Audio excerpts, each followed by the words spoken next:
Saat pesta tasyakuran ibu mertua, aku datang membawa hadiah yang kupilih dengan penuh perhatian.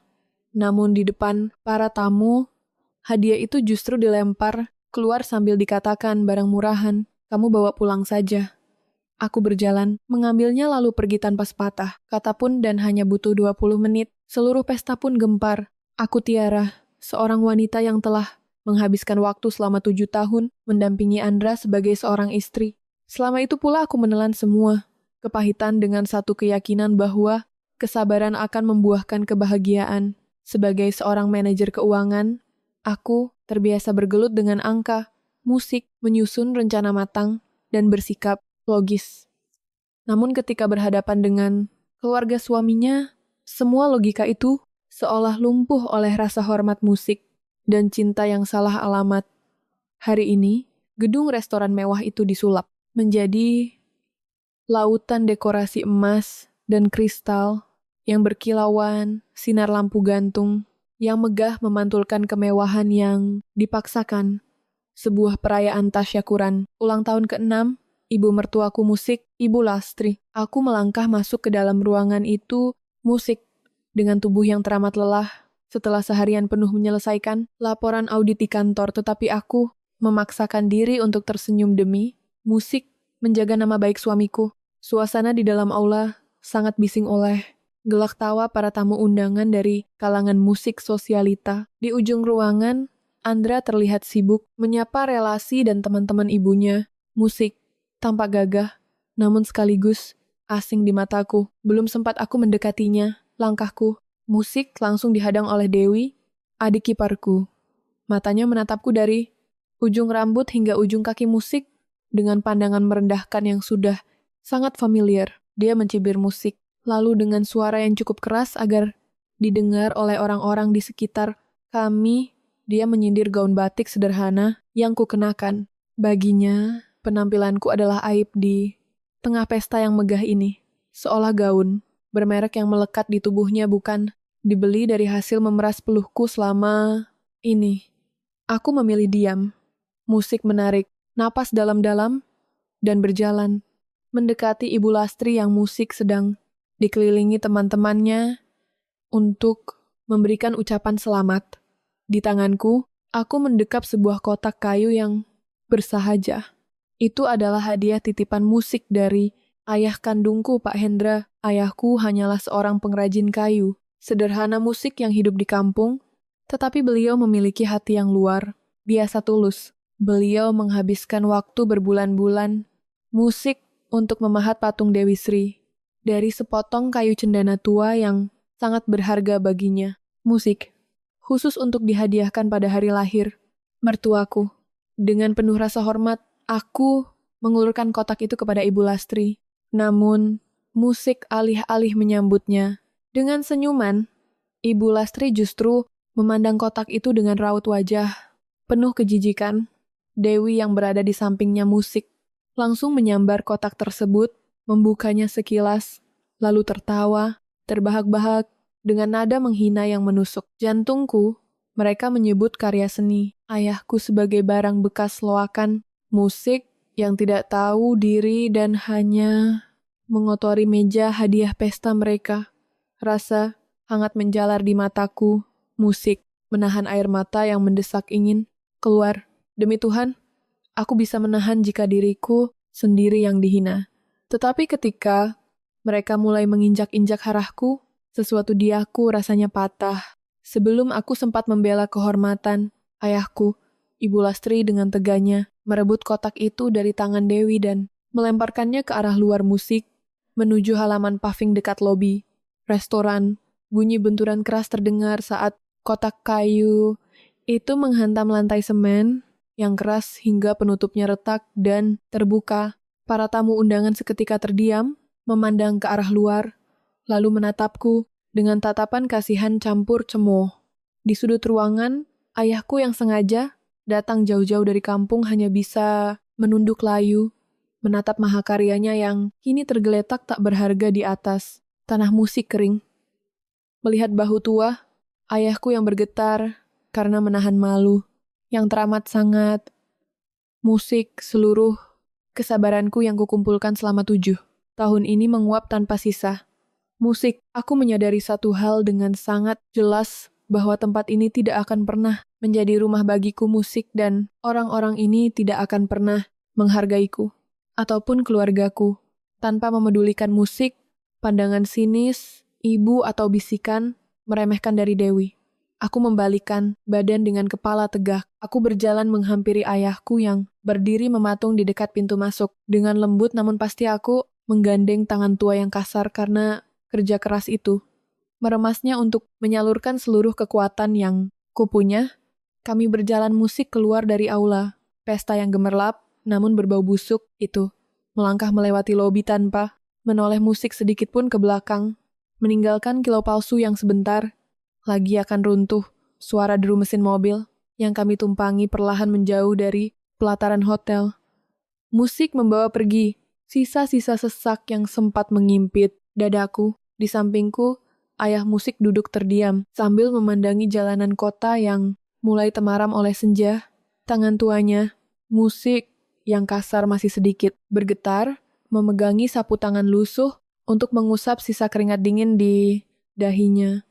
Tidak ada sepatah kata pun yang keluar dari bibirnya, namun diamnya ayah justru terasa jauh lebih menyakitkan daripada makian paling kasar sekalipun. Sebagai seorang anak, melihat kehormatan, orang tua diinjak-injak musik di depan, umum adalah jenis luka yang tidak akan pernah bisa dimaafkan. Aku meremas jemari, ayah mencoba menyalurkan kehangatan dan ketegasan yang masih tersisa di dalam diriku. Musik berjanji dalam hati bahwa ini adalah kali terakhir kami merendahkan diri di hadapan keluarga suamiku. Musik, sementara itu, kurasa atmosfer di dalam aula pesta tasyakuran masih dipenuhi oleh sisa-sisa gunjingan tentang kepergianku.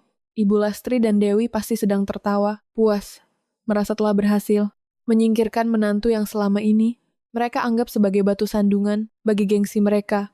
Namun, musik, kesombongan itu rupanya tidak bertahan lama. Kurang dari 20 menit setelah langkah kakiku dan ayah melewati pintu keluar, sebuah badai besar yang tidak pernah mereka duga justru datang menjemput. Ketenangan pesta yang penuh dengan kepalsuan itu seketika pecah saat sebuah mobil sedan hitam mewah berplat nomor khusus berhenti tepat di depan lobi utama. Kehadiran kendaraan itu langsung mencuri perhatian para tamu yang berada di dekat jendela kaca besar. Dari dalam mobil turunlah beberapa orang pria, berpakaian formal dengan langkah yang sangat tegas dan dingin. Di barisan, paling depan berdiri seorang pria paruh, baya berkacamata musik dengan setelan, jas hitam yang sangat rapi. Dialah Pak Surya, seorang perwakilan hukum senior, yang namanya cukup disegani di dunia korporat. Musik. Di belakangnya, mengekor 3 orang petugas dari bank, pemerintah yang membawa map tebal, bersampul merah menyala. Kedatangan mereka yang tiba-tiba dengan pengawalan ketat tentu saja membuat Ibu Lastri merasa mendapat angin segar. Musik, dengan senyum lebar yang dipaksakan tampak anggun, mertuaku itu segera melangkah maju. Mengira, rombongan pejabat ini adalah relasi, bisnis baru yang sengaja datang untuk memberikan penghormatan pada hari ulang tahunnya yang ke-60. Namun, harapan palsu Ibu Lastri langsung runtuh dalam musik. Sekali kedipan mata, Pak Surya tidak membalas uluran tangannya. Musik, melainkan menatapnya dengan tatapan yang mampu membekukan ruangan. Tanpa basa-basi atau basa-basi khas pesta, suara berat Pak Surya menggema, menanyakan keberadaan sebuah patung kayu. Cendana tua karya Pak Hendra yang baru saja dikirimkan ke tempat ini. Ibu Lastri terkejut. Musik, wajahnya yang semula penuh bedak tebal mendadak berubah pias. Dewi yang berdiri di belakang ibunya pun mulai salah tingkah. Dengan rasa malu yang amat sangat di musik, hadapan para tamu undangan yang mulai berbisik-bisik, Ibu Lastri terpaksa memerintahkan salah seorang pelayan hotel untuk memungut kembali kotak musik kayu sederhana yang beberapa menit lalu dilemparkannya ke halaman paving luar dengan penuh kejutan. Pelayan itu kembali dengan membawa kotak kayu yang kini telah retak di beberapa bagian. Musik menyisakan debu halaman yang mengotori permukaan. Ukiran Dewi Sri yang halus. Pak Surya menerima patung itu dengan sikap yang teramat hormat. Musik sangat kontras dengan cara Ibu Lastri memperlakukannya. Tadi, di tengah aula pesta yang kini mendadak, hening seperti kuburan, Pak Surya, musik membalikan patung tersebut. Dengan ketelitian seorang ahli, jarinya meraba bagian dasar patung, mencari sebuah tuas mekanis musik tersembunyi yang sengaja dibuat oleh ayahku puluhan tahun silam. Sebuah bunyi klik kecil terdengar dan sebuah rongga rahasia di bagian bawah patung itu perlahan terbuka mengeluarkan tumpukan dokumen kertas tebal musik yang langsung memicu riak kepanikan di wajah adik iparku Dewi. Pak Surya menarik selembar kertas pertama yang memiliki cap musik resmi dari Lembaga Keuangan Negara dengan suara yang lantang dan jelas agar terdengar hingga sudut ruangan. Ia membacakan dokumen tersebut yang ternyata adalah surat peringatan terakhir penyitaan musik Asep. Terungkaplah sebuah kenyataan yang mengerikan bahwa Ardi, anak bungsu kesayangan Ibu Lastri, bersama dengan Dewi secara diam-diam telah memalsukan tanda tangan musik Ibu Lastri untuk menjaminkan sertifikat rumah keluarga mereka. Uang pinjaman bank sebesar 800 juta telah mereka musik cairkan demi membiayai bisnis investasi hayalan mereka yang akhirnya gagal total tanpa sisa. Musik utang besar itu kini telah menunggak selama berbulan-bulan. Dan hari ini adalah batas akhir musik. Sebelum petugas menyegel rumah mewah yang selama ini menjadi kebanggaan Ibu Lastri. Musik mendengar angka 800 juta dan ancaman kehilangan tempat tinggal musik. Ibu Lastri langsung memegangi dadanya. Napasnya memburu saat menyadari bahwa anak yang paling ia manjakan justru menjadi orang yang menusuknya dari belakang. Namun musik kejutan dari dalam patung cendana itu belum berakhir. Pak Surya kemudian merogoh bagian dalam rongga dan mengeluarkan sebuah alat perekam suara musik digital berukuran kecil yang sengaja kutitipkan di sana. Begitu tombol putar ditekan, musik suara melengking milik Dewi langsung menggema melalui pengeras suara ruangan, memperdengarkan rekaman percakapan rahasia saat ia menghasut Ardi untuk memalsukan dokumen negara, musik, dan memanfaatkan nama besar Ibu Lastri demi menjaga gengsi sosial mereka di mata teman-temannya. Rekaman itu adalah bukti mutlak bahwa keluguan yang selama ini mereka tunjukkan di hadapan Andra hanyalah kedok untuk mengeruk keuntungan pribadi. Musik, puncaknya, Pak Surya membuka sebuah gulungan kertas kuno berwarna kecoklatan musik yang berada di bagian paling dalam rongga patung. Dokumen berusia 30 tahun lalu itu memuat surat perjanjian bisnis dan pengakuan utang yang selama ini disembunyikan rapat-rapat oleh mendiang suami Ibu Lastri. Musik. Surat itu membongkar dosa masa lalu keluarga mereka di mana. Ibu Lastri dan suaminya dahulu merintis usaha pertama mereka musik dengan cara menipu dan mengkhianati rekan bisnis kepercayaannya yang bernama Pak Dharma, hingga pria itu jatuh bangkrut dan kehilangan segalanya. Musik patung Dewi Sri ini sebenarnya adalah sebuah amanah sejarah, sebuah bukti, utang budi moral yang belum lunas yang sengaja disimpan oleh ayahku sebagai musik saksi kunci. Kini kotak Pandora itu telah benar-benar pecah di musik atas lantai pesta yang megah menguliti seluruh borok dan kepalsuan yang selama ini mereka agungkan musik di depan dunia. Aula pesta yang semula dipenuhi kehangatan palsu dan tawa musik renyah para sosialita kini mendadak mencekam, berubah dingin layaknya ruang pengadilan terbuka. Suara rekaman digital yang keluar dari pelantang suara masih menyisakan dengung tipis di udara. Musik mengunci lidah setiap orang yang hadir. Aku bisa membayangkan bagaimana wajah Ibu Lastri saat ini. Musik pasti memucat pasi dengan keringat dingin yang mulai merusak riasan tebal di wajahnya.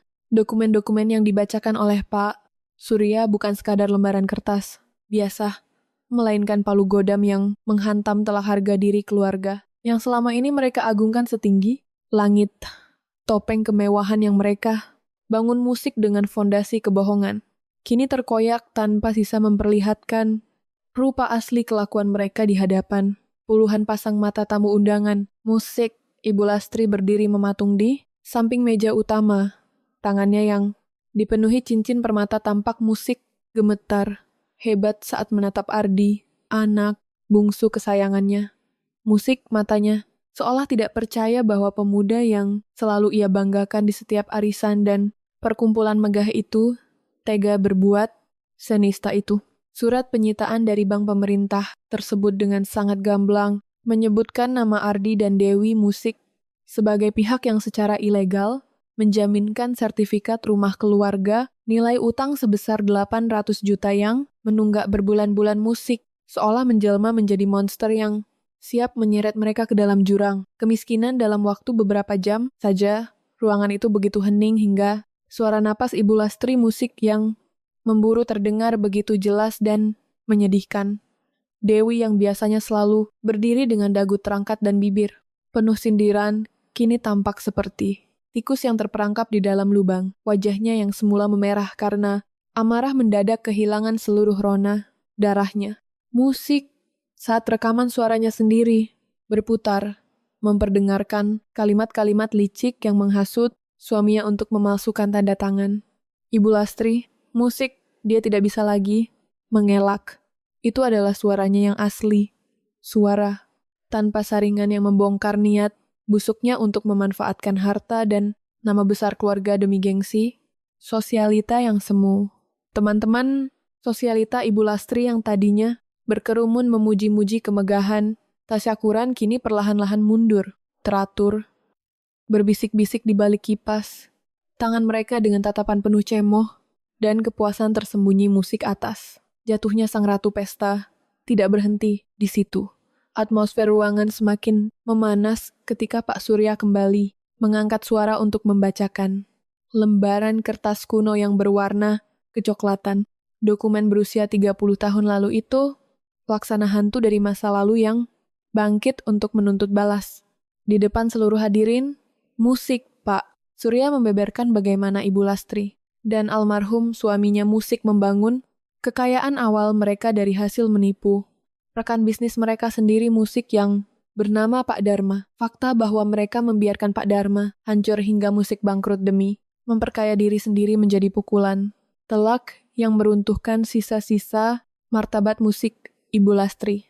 Amanah sejarah yang selama ini disimpan Musik rapat oleh ayahku di dalam perut. Patung cendana itu kini telah menunaikan tugasnya Musik, menyingkap tabir kegelapan yang selama ini tertutup rapat oleh kilau emas dan permata.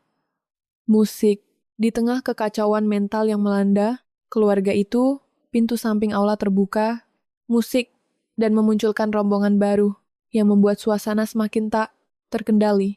Beberapa orang pria dengan seragam hitam-hitam, Musik melangkah masuk dengan raut wajah yang tidak kalah tegas. Mereka adalah perwakilan dari pihak vendor penata acara musik dan penyedia makanan yang mengurus seluruh kemegahan pesta hari itu. Pemimpin rombongan tersebut, Musik, langsung berjalan lurus menuju meja Ibu Lastri tanpa memedulikan ketegangan yang sedang terjadi.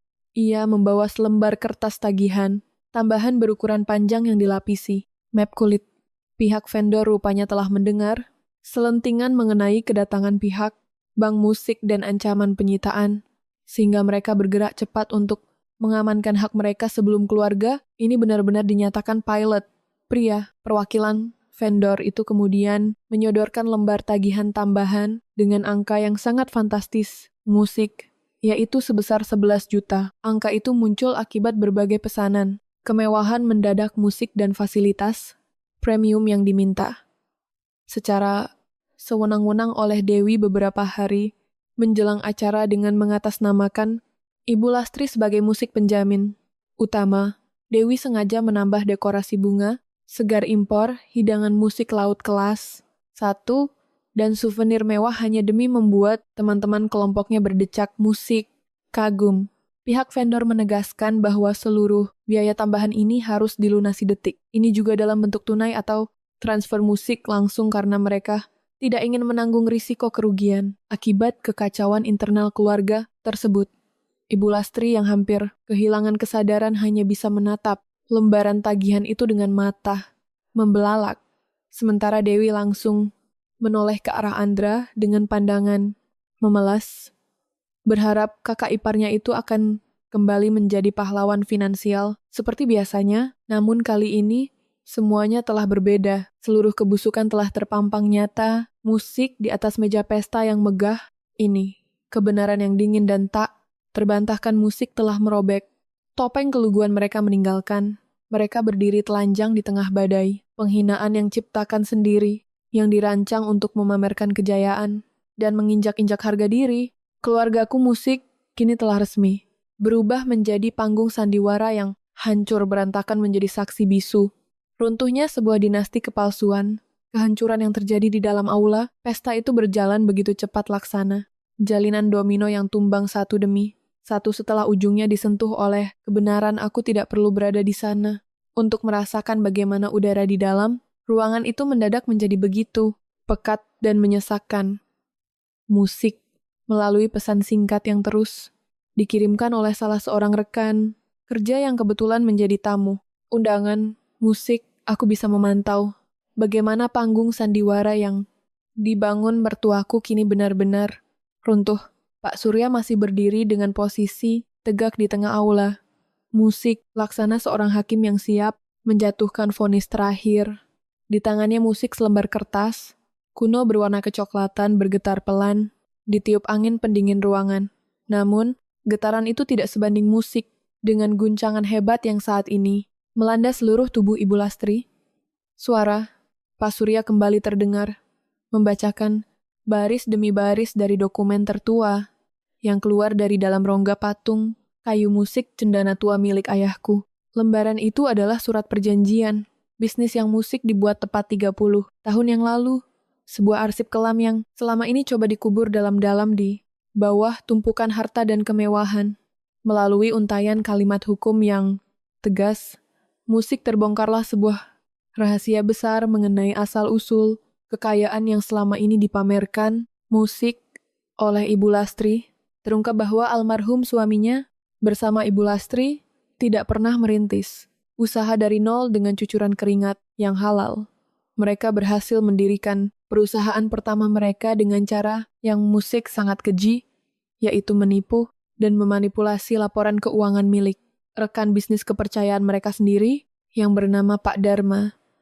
Dokumen itu memuat rincian bagaimana Ibu Lastri mengalihkan seluruh aset bersama secara sepihak. Musik memalsukan tanda tangan, kemitraan, dan membiarkan Pak Dharma menanggung seluruh kerugian. Hingga pria malang itu dinyatakan bangkrut total dan kehilangan segala hal yang dimilikinya. Sementara Pak Dharma hidup dalam kesengsaraan. Musik, Ibu Lastri, dan suaminya melenggang pergi membawa lari uang miliaran rupiah untuk membangun dinasti kepalsuan musik mereka. Fakta bahwa ayahku Pak Hendra adalah saksi musik kunci yang menyelamatkan dokumen asli ini atas dasar amanah, sejarah, dan musik utang budi moral yang belum lunas menjadi tamparan yang sangat keras. Ibu Lastri, musik yang selama ini memandang ayahku sebagai seorang pengrajin kampung yang miskin dan tidak bermartabat, kini musik harus menerima kenyataan bahwa nasib dan harga diri keluarganya berada di bawah kendali sepotong patung kayu buatan tangan tua yang baru saja ia lempar ke halaman lobi. Wajah Ibu Lastri berubah menjadi abu-abu, seolah seluruh pasokan darah di tubuhnya mendadak berhenti mengalir. Dia memegangi pinggiran meja bundar dengan sangat erat hingga kuku-kukunya yang dihias kat berkilauan. Musik tampak memutih. Rasa malu yang teramat sangat menguliti dirinya di depan puluhan pasang mata teman-teman sosialitanya. Musik yang kini menatapnya dengan pandangan penuh jijik dan kepuasan tersembunyi. Wanita tua yang biasanya selalu memimpin pembicaraan dengan kesombongan musik itu kini tampak begitu kecil, ringkih, dan tidak berdaya di bawah bayang-bayang dosa masa lalunya yang bangkit untuk menuntut balas. Namun, musik, kepedihan mendalam yang dirasakan Ibu Lastri belum mencapai puncaknya karena dunia seolah belum selesai menghukum keserakahan mereka. Di tengah keheningan yang mencekam itu, langkah kaki yang tergesa-gesa kembali memecah perhatian. Perwakilan dari pihak vendor penata acara musik lengkap dengan pengawal internal hotel maju mendekati meja utama dengan raut wajah yang sangat dingin dan tanpa kompromi. Pemimpin vendor itu menghentakkan selembar map kulit tebal ke atas meja. Musik tepat di hadapan hidung ibu. Lastri yang masih termangu. Mereka tidak lagi menunjukkan keramahan atau rasa hormat yang biasa diberikan kepada pelanggan VIP. Musik, kabar mengenai kedatangan petugas bank, dan ancaman penyitaan rumah telah menyebar ke seluruh penjuru hotel dalam hitungan menit. Musik membuat pihak vendor bergerak cepat untuk mengamankan pembayaran mereka. Musik, sebelum keluarga ini benar-benar dinyatakan pilot total. Pria perwakilan, vendor itu kemudian menuntut pelunasan instan atas lembar tagihan tambahan yang nilainya sangat luar biasa, yaitu sebesar 118 musik juta. Angka yang fantastis itu merupakan akumulasi dari berbagai pesanan, kemewahan mendadak yang diminta secara sewenang-wenang oleh Dewi beberapa hari menjelang acara bergengsi ini. Tanpa memikirkan kemampuan finansial yang sebenarnya, Dewi telah memesan ratusan tangkai bunga segar impor, musik, hidangan laut kelas 1 yang diterbangkan langsung dari luar negeri hingga souvenir kristal mahal untuk para tamu. Semuanya musik atas nama Ibu Lastri. Sebagai penjamin, Dewi melakukan semua itu hanya demi satu hal, yaitu agar dirinya dipuji dan dianggap sebagai menantu paling berbakti, serta kaya raya di mata kelompok sosialitanya. Musik, pihak vendor menegaskan dengan suara keras bahwa seluruh biaya tambahan sebesar 118 juta itu harus dilunasi. Detik ini juga, musik baik melalui transfer bank langsung yang terverifikasi atau tunai, dan mereka menolak segala bentuk musik penundaan atau jaminan cek kosong. Mendengar tuntutan yang bertubi-tubi, musik, Ibu Lastri hanya bisa memejamkan mata rapat-rapat sambil menahan dadanya yang terasa amat sesak. Musik, sementara Dewi mulai panik dan memandangi sekeliling ruangan dengan tatapan liar, mencari perlindungan yang tidak akan pernah ia temukan lagi. Pesta tasyakuran ulang tahun yang awalnya dirancang sebagai ajang pamer kekayaan dan tempat untuk menginjak-injak musik. Harga diri keluargaku kini telah resmi berubah menjadi arena interogasi musik terbuka dan tempat penagihan utang. Masal yang sangat memalukan. Topeng kemewahan mereka telah hancur. Berkeping-keping musik di atas lantai aula, menyisakan reruntuhan harga diri yang tidak akan pernah bisa mereka satukan kembali.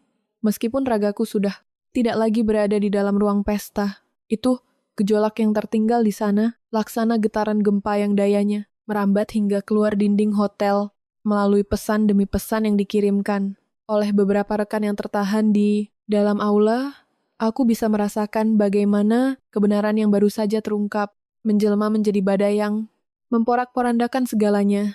Di tengah ruangan yang kini dipenuhi musik bisik-bisik tajam para tamu, suamiku Andra berdiri mematung. Baginya, musik, rangkaian peristiwa yang terjadi dalam 1 jam terakhir, ini bukan sekadar kejutan, melainkan sebuah hantaman gada besi yang menghancurkan seluruh dunia yang selama ini ia percayai. Lelaki yang selalu kukenal penyabar dan penurut itu kini harus menghadapi kenyataan pahit bahwa bakti buta yang dilakukannya selama 7 tahun ini telah dibalas dengan pengkhianatan yang teramat keji oleh darah dagingnya sendiri. Musik, selama bertahun-tahun pernikahan kami, Andra selalu meminta pengertianku untuk menyisihkan sebagian besar gajinya musik demi menghidupi Ibu Lastri. Dengan dalih, untuk tabungan masa tua sang ibu dan biaya perawatan rumah keluarga. Musik, Andra rela hidup hemat dan membiarkan aku memikul sebagian besar beban finansial rumah tangga kami sendiri. Namun musik lembaran dokumen dan angka-angka yang dibacakan oleh Pak Surya dari dalam patung cendana milik ayah membuka matanya dengan sangat paksa.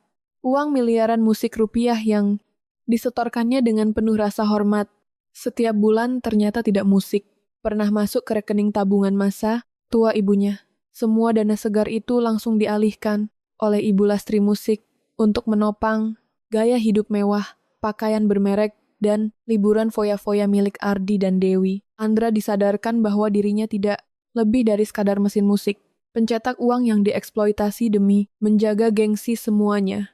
Kemarahan yang selama ini tertimbun di balik sikap tenangnya meledak seketika dengan wajah yang memerah padam hingga ke pelipisnya. Musik, Andra melangkah maju dan menggebrak meja bundar di hadapan Ibu Lastri dengan sangat keras. Suara dentuman itu begitu kuat hingga membuat cangkir-cangkir kristal di atas meja bergetar, dan beberapa di antaranya jatuh berdenting di atas lantai. Seluruh aula pesta seketika senyap, menahan napas menyaksikan amarah seorang anak yang selama ini dikenal paling berbakti.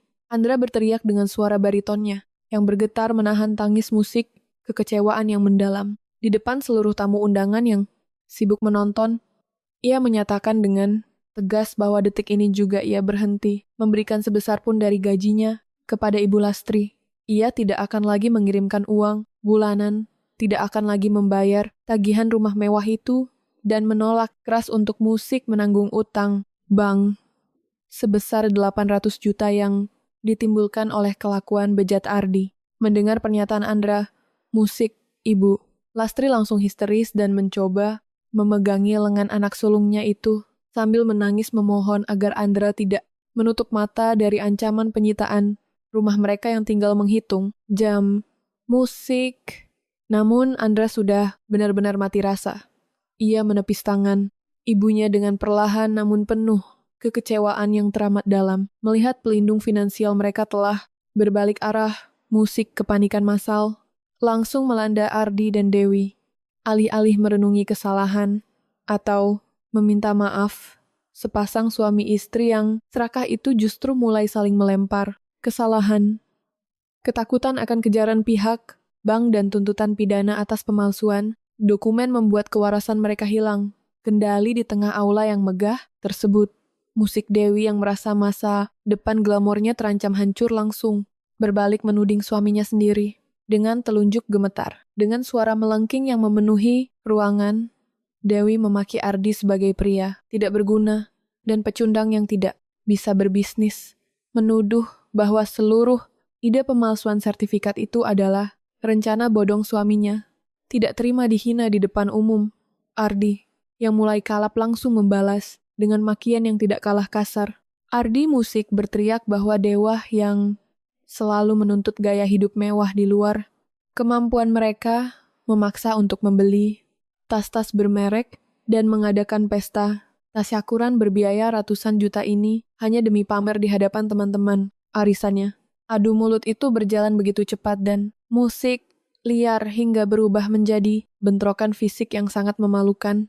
Dalam puncak amarahnya, musik Dewi melayangkan tamparan keras ke pipi Ardi hingga menimbulkan suara plak yang menggema di seluruh aula. Ardi yang kehilangan kesabaran langsung mendorong Dewi musik hingga jatuh tersungkur di dekat meja dekorasi.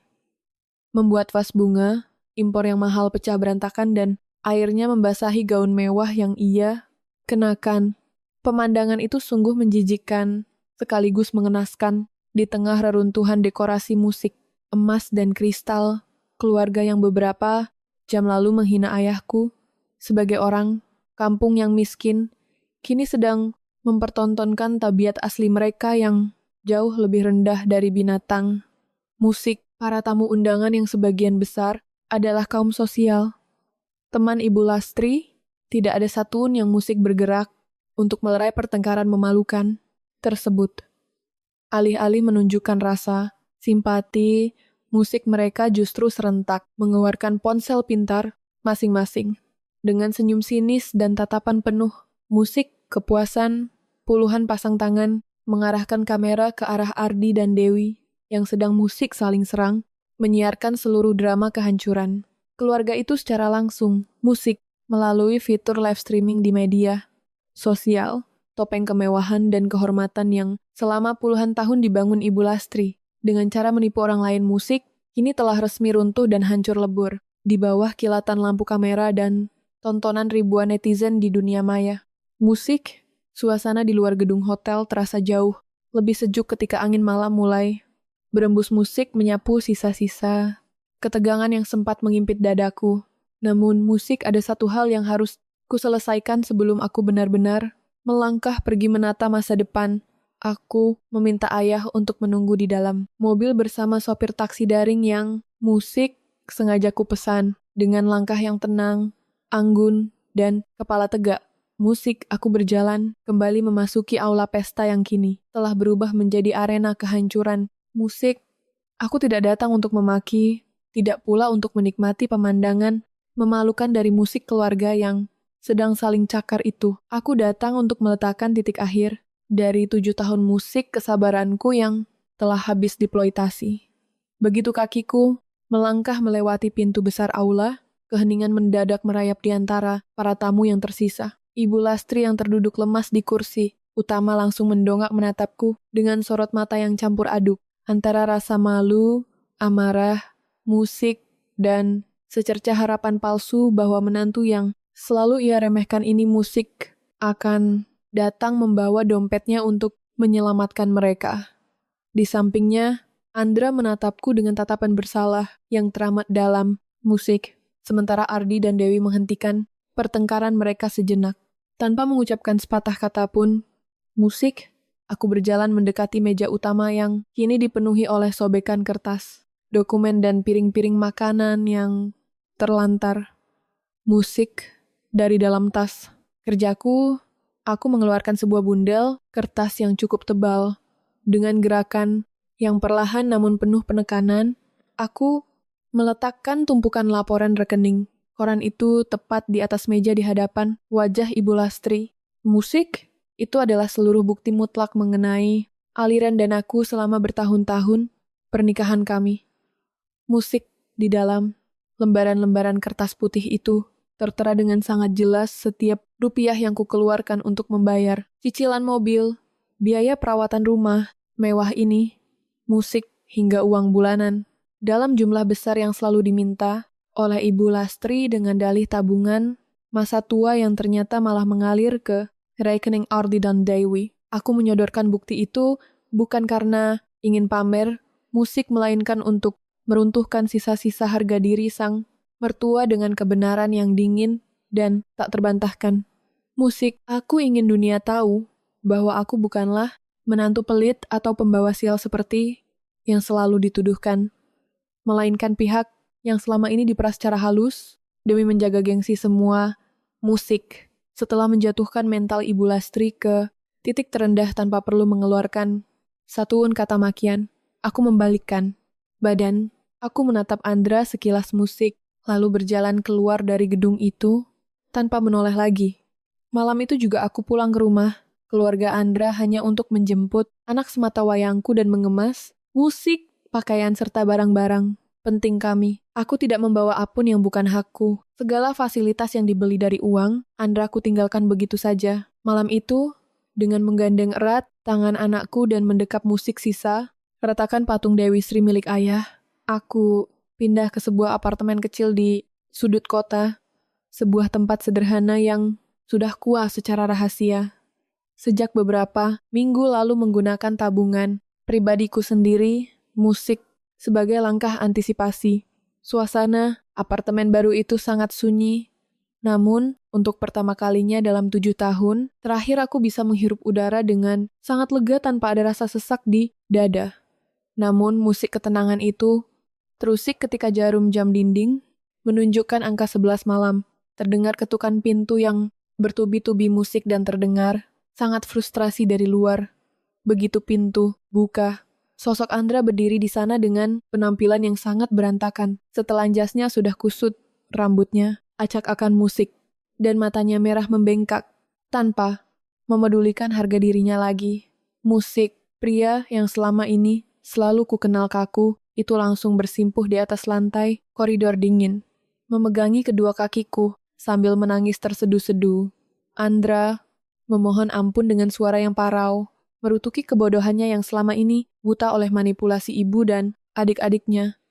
Dia meminta musik, kesempatan kedua, berjanji akan memutuskan hubungan finansial dengan keluarganya musik dan memulai semuanya dari awal bersamaku dan anak kami.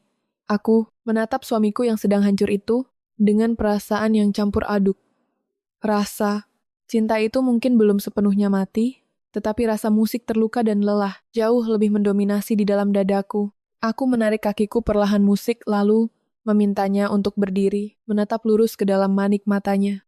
Musik, aku menggelengkan kepala dengan tegas. Aku menegaskan bahwa aku tidak akan langsung mengajukan gugatan cerai ke pengadilan besok pagi, tetapi aku juga dengan sangat mutlak menolak musik untuk kembali ke sisinya sekarang.